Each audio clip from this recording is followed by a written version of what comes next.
Assalomu alaykum turfa olamning qadrdon va qadrli g'oyibona muxlislari. Internet orqali pul ishlash va o'z pullaringizni zamonaviy uslubda saqlashni istasangiz, YouTube'dagi UzMoney TV kanaliga obuna bo'ling. Ishonamizki, bundan sira ham achinmaysiz. Kanal manzili har doimgidek video ostida bo'ladi. Muhtaram muxlis, turfa olam bugungi video roligida inson zotining eng vahshiyona va chidab bo'lmas, kurakda turmaydigan ishlarini sizga namoyish etishga harakat qiladi.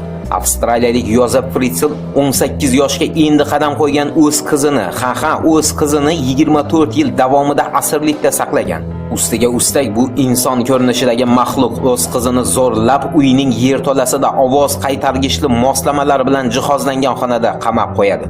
Shu 24 yil ichida o'z qizini bu maxluq sifat iblis qilmishlarini yashirish maqsadida 2 marotaba qidiruvga ham beradi va o'z qizidan 7 ta farzand ko'radi. Qidiruv natijasi yakunlangach esa qizini unga otasidan alohida yashash to'g'risida xat qoldirganini aytib, politsiyani ham xotirjam qiladi. O'zicha jabrdiyda otaning soxta ko'z yoshlari bilan yo'g'rilgan beozor tashqi ko'rinish politsiyaning ko'nglini joyiga tushiradi.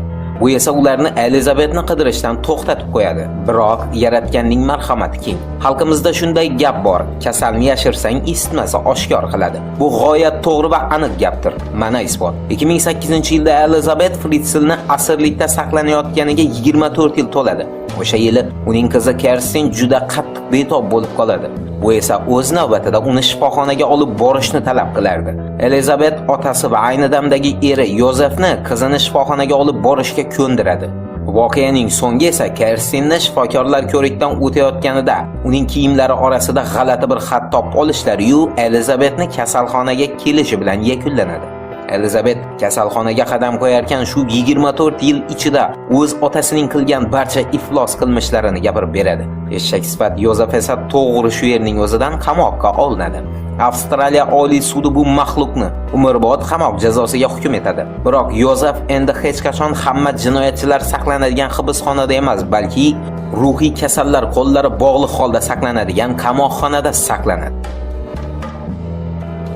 Bu voqea oldingisidan ham g'alati va dahshatli ko'rinishga ega. 1991-yilning 10-iyun kuni Amerikaning Kaliforniya shtatiga qarashli South Lake Tahoe shaharchasida 4-sinfda o'qiydigan Jaysi Dugard yo'qolib qoldi degan gap tarqaladi. Bu qizaloqni o'sha paytda avtobus bekatidan shu shtatda istiqomat qiladigan Philip Garrido va uning umr yo'ldoshi Nancy Garridolar o'g'irlab ketishadi va uni qariyb 18 yil davomida tutqunlikda saqlashadi.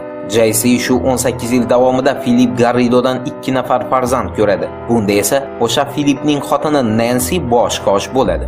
Bu ikki ajal farishtasi sanalgan er-xotinlar o'z uyining orqa tomonida kichik hujra qurib, uni ovoz qaytaradigan moslamalar bilan ta'minlashadi va o'zlarining iflos rejalarini tuza boshlashadi. Qarabsizki, bu itlarcha harakat samara berib, ularning to'rlariga 11 yoshli Jaysi Dugard ilinadi. Qizchani 18 yil o'tgandan keyin ko'rganlar darrov tanib, uni mahalliy politsiyaga olib borishadi.